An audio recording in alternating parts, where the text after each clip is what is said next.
Hello friends, welcome back to my channel. तो लेकर आ गई हूँ मैं आपके लिए न्यू इंटरेस्टिंग सीरीज़। मुझे इस सीरीज़ का काफ़ी टाइम से इंतज़ार था।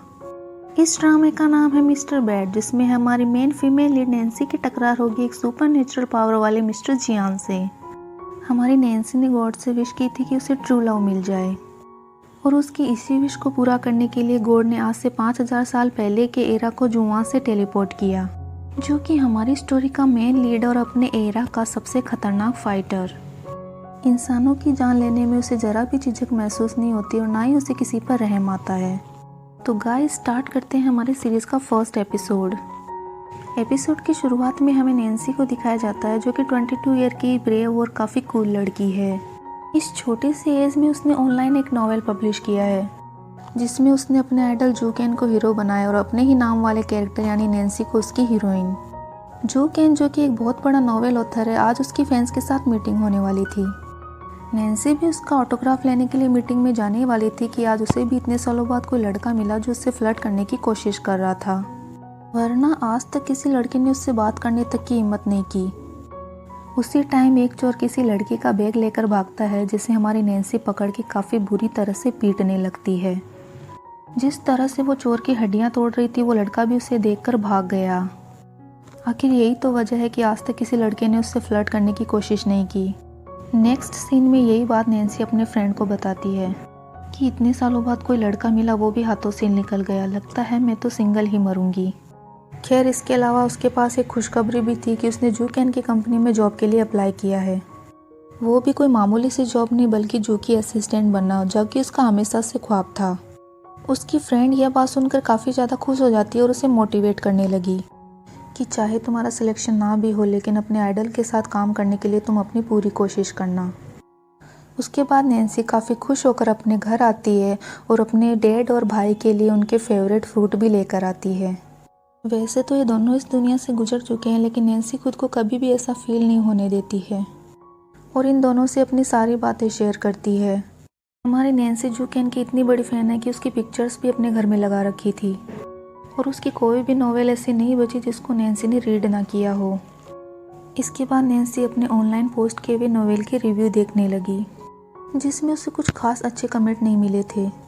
लोगों ने कहा यह तो बहुत सिंपल सी रोमांस वाली स्टोरी है, जिसमें विलन का भी कोई खास रोल नहीं है, और भला ऐसी स्टोरी को कौन पसंद करेगा जिसमें विलन का कोई बड़ा रोल ना हो और ना ही उसमें किसी तरह का सस्पेंस हो। इतने बैड रिव्यूज़ देखने के बाद नैन्सी कहने लगी कि तो तुम लोगों को लगता है मेरा बनाया हुआ विलन जुआन वीक है। अब देखना तुम लोगों के सामने एक बड़ा डेविल आएगा। नोवेल को मॉडिफाई करते हुए नैन्सी ने विलन के रोल को काफ़ी बुरा बना दिया और एक बड़ा डेविल बना दिया जो हज़ारों को ख़त्म करने के लिए अकेला ही काफ़ी हो। ना ही उसे किसी को मारते हुए तरस आता है और ना ही उसमें किसी रहम नाम की चीज़ है। यहाँ तक कि नैन्सी और जू कैन की शादी की सबसे बड़ी रुकावट भी जुआन है। जब तक वो ना चाहे, कोई नैन्सी से शादी नहीं कर सकता। और उसकी मॉम को जुआन का रोल जू कैन से ज़्यादा पसंद आया और कहने लगी ऐसे ब्रेव, स्मार्ट और इंटरेस्टिंग लड़के ही तो सबको पसंद होते हैं, और जिन्हें फ्लर्ट करना भी आता हो। जो भी है, वह अपने मॉम की बात थोड़ी ना मानने वाली थी। नेक्स्ट सीन में हमें नैन्सी को पार्क में दिखाया जाता है, जिसके बारे में एक बात काफ़ी ज़्यादा फेमस है कि यहाँ पर जो भी विश मांगो वो पूरी हो जाती है। वो अपने कल के इंटरव्यू पास होने की विश मांगती है और साथ ही वहाँ एक एजेंट मैन को देखते हुए बोली, तुम्हें यहाँ मैं बचपन से देखती आ रही हूँ। अगर पैसे ही कमाने हैं तो कहीं और जाओ ना, यहाँ पर तो तुमने 1 रुपया भी नहीं कमाया है। वो बोला, मैंने तुम्हें कितनी बार बताया कि मैं यहाँ पर पैसे कमाने के लिए नहीं बैठा हूँ।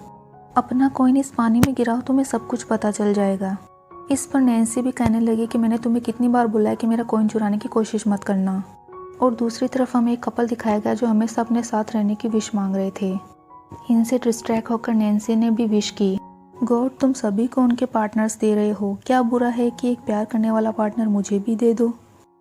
उस एजेंट मैन ने भी नैन्सी की ये विश सुन ली और इसी के साथ नैन्सी का कॉइन गिरकर पानी में चला गया। वो ऐसे स्माइल कर रहा था जैसे कि नैन्सी की ये विश पूरी होने वाली है। फिर नैन्सी भी कॉइन ढूंढने पानी में चली गई। कॉइन ढूंढते ढूंढते नैन्सी की नज़र एक स्मार्ट लड़के पर पड़ती है, जो कि कोई और नहीं बल्कि जुआन ही है। जैसे उसके पास जाकर उसे हाथ लगाए, दोनों ही वहाँ से गायब हो गए। इसी के साथ नैन्सी की आंख खुली और कहने लगी, थैंक गॉड, सिर्फ वो मेरा एक ख्वाब था। हाँ, ये यहाँ क्या कर रहा है? क्या अभी भी मैं ख्वाब देख रही हूँ? आखिर ये है कौन और यहाँ पर कैसे आ गया? ये तो अभी भी जिंदा लग रहा है, मुझे इसे हॉस्पिटल ले जाना चाहिए। इसके साथ ही उसे उठाते हुए हॉस्पिटल ले जाने लगी और कहने लगी, ये तो किसी नोवेल का सीन लग रहा है, जब लड़की मेन लीड को रेस्क्यू करती है और उस लड़के को भी उस लड़के से फर्स्ट टाइम में प्यार हो गया और लास्ट में ये लड़का मेरे लिए जान देने के लिए भी तैयार हो। वो ऐसे ही बड़बड़ाती और यहाँ जुआन भी होश में आकर उसकी बातें सुन रहा था और सोचने लगा, ये लड़की कौन है और मैं यहाँ पर कैसे आ गया। जैसे ही नैन्सी की नज़र उस पर पड़ी, तुरंत उसे उतारते हुए बोली कि तुम कब होश में आए, मुझे बताया क्यों नहीं, कब से तुम्हें उठा कर ला रही हो, कितनी भारी हो तुम। चलो अच्छा है तुम ठीक हो, अब मैं घर जा रही हूँ। जुआन उसका हाथ पकड़ते हुए बोला, ऐसे कैसे, तुम नहीं चाहती कि मैं तुम्हारे लिए जान देने को भी तैयार हो जाऊँ। नैन्सी अपना हाथ छुड़ाते हुए बोली, ओ मिस्टर, मुझसे दूर रहना, तुम्हें पता भी है मैं कौन हूँ, नैन्सी नाम है मेरा। लोगों के लिए मेरा नाम भी काफ़ी है, कोई मेरे पास आने की भी हिम्मत नहीं करता है। इधर बेचारा जुआन सोच रहा था कि ये पागल सी लड़की कब से बोली जा रही है, इसका नाम भी कितना अजीब है, मैंने कभी भी अपने मार्शल वर्ड में नहीं सुना। ऊपर से इसकी ड्रेसिंग देख लो, इतने छोटे कपड़े कौन पहनता है। जब नैन्सी ने उसे बताया कि मैंने ही तुम्हें रेस्क्यू किया और तुम मेरे साथ ही फ्लर्ट कर रहे हो, इस पर तो जुआन ने उसे पकड़ ही लिया। इसके बाद नैन्सी उसे सारी कहानी बताती है, लेकिन जुआन उस पर यकीन नहीं करता है और कहने लगा, ना ही मेरे कपड़े गीले और ना ही मेरे बाल, फिर तुम ये कैसे कह सकती हो कि तुमने मुझे यहाँ से निकाला है। नैन्सी उसे यकीन दिलाने की कोशिश कर रही थी और उसे अपने कॉइन के बारे में बताती है जो कि जुआन के पास था। बोला कि तुम्हारे पास कोई प्रूफ नहीं है कि ये कॉइन तुम्हारा है, इसलिए ये मैं तुम्हें नहीं देने वाला। नैन्सी भी चिढ़कर बोले कि तुम कितने अजीब इंसान हो, एक तो ऐसे कपड़े पहनकर तुम पार्क में आ गए, ऊपर से मेरा कॉइन भी नहीं दे रहे हो। जबकि जुआन उसे कह रहा था कि तुम अपने कपड़े देख लो ना, इतने छोटे छोटे कपड़े पहनकर तुम्हें लड़कों के सामने जाते हुए तुम्हें शर्म नहीं आती। अरे भाई क्या हो गया अगर मेरे कपड़े छोटे हैं, और ये 21st सेंचुरी है, यहाँ पर हर एक को हक है अपने कपड़े चूज़ करने का। वो बेचारा सोचने लगा कि ये सब कुछ हो क्या रहा है, एराज के भी नाम आ गए हैं, मुझे इस लड़की से जान छुड़ाकर जल्द से जल्द पता लगाना होगा।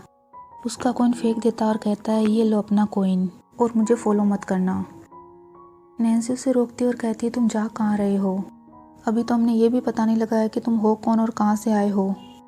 जुआन कहता है कि चलो मैं तुम्हें एक रिवॉर्ड देता हूँ मुझे रेस्क्यू करने के बदले में। ये कहकर जुआन उसे किस करने लगा।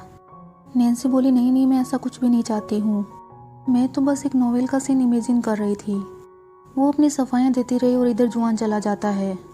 जुआन रास्ते में जाते हुए सोच रहा था कि ये दुनिया इतनी जल्दी कैसे बदल गई। वहीं लड़कियां उसे रोड क्रॉस करने से रोकती है क्योंकि ग्रीन सिग्नल था। अब तो वो और भी ज़्यादा कंफ्यूज हो गया। दूसरी तरफ एक एजेंटमैन कॉल पर ऊंची आवाज़ में कह रहा था कि तुम्हें यहाँ परेशान होने की ज़रूरत नहीं, तुम जल्दी ही उससे दोबारा मिल लोगी जिसके लिए तुम्हें यहाँ लाया गया। यानी वो सब कुछ पहले से जानता था। मगर बेचारा जुआन, उसे तो ये भी नहीं पता था कि सेल्फी किसे कहते, लेकिन लड़कियों की रिक्वेस्ट करने पर उसे मानना पड़ा। उसके बाद वह हिस्ट्री की बुक पढ़ने चला जाता है। नेक्स्ट सीन में नैन्सी अपने घर आई और अपनी मॉम को बताती है कि काफ़ी बदतमीज़ लड़के से उसका सामना हो गया था, अगर वो दोबारा मेरे सामने आया तो मैं उसको पंच कर दूंगी। उसके बाद जो केन का टीवी पर लाइव इंटरव्यू दिखाया जाता है जिसमें उसकी कलीग भी उसके साथ थी। इधर नैन्सी की मॉम बोली कि ये केवल बिजनेस पार्टनर तो नहीं हो सकते, ये लड़की ज़रूर इसकी गर्लफ्रेंड होगी। दूसरी तरफ हिस्ट्री की काफ़ी सारी बुक पढ़ने के बाद जुआन को पता चला कि वो 5000 साल पहले के एरा से टेलीपोर्ट होकर यहाँ आया है, पर क्यों आया है ये नहीं जान पाया।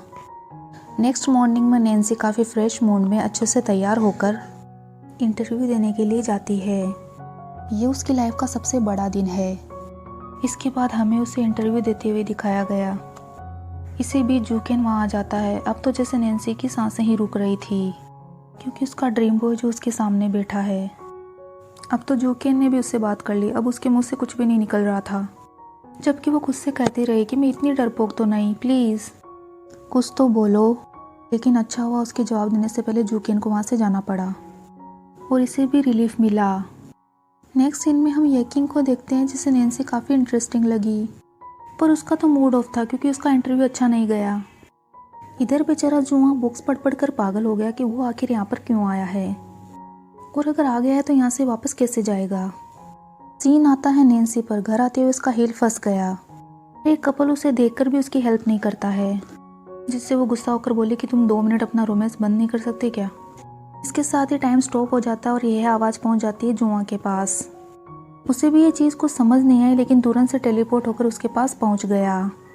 वहाँ एक लड़की उसे फ्री में फ्लावर देती है और नैन्सी को देखकर सोचने लगा कि कहीं ये सब इसकी वजह से तो नहीं हो रहा है। वो उसके पास जाकर उसे ये फूल देता और एक बार फिर से उसे उसका नाम पूछने लगा। नैन्सी ने उसे अपना नाम बताया, जिस पर वो कहने लगा कि तुम ही वो लड़की हो जो मुझे मेरे सवाल का जवाब दे सकती हो। और इसी के साथ हमारा फर्स्ट एपिसोड खत्म।